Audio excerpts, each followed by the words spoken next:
juste. Et en prévision de cette nouvelle journée de grand départ, certaines aires d'autoroute avaient installé des zones de détente et des ateliers de prévention pour accueillir les automobilistes.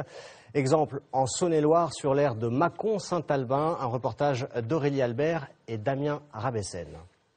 Un week-end classé rouge sur l'autoroute A6 dans le sens des départs et orange pour les retours selon Bison Futé.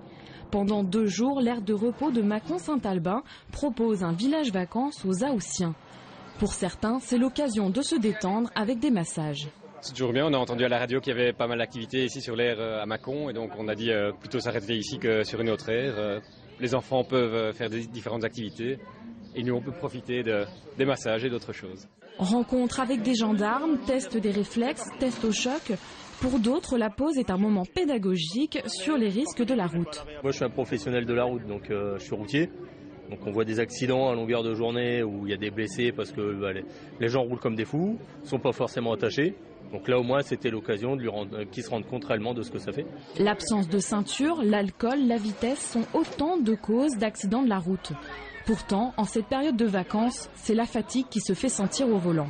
12% de nos accidents mortels qui sont liés, qui sont dus à l'hypovigilance, c'est-à-dire à un problème de vigilance, un moment de fatigue, un malaise, un moment d'égarement qui peut être à l'origine d'accidents extraordinairement graves et évidemment des accidents mortels. En 2013, près de 20 accidents se sont produits sur cette autoroute A6 où passent en moyenne 55 000 véhicules par jour.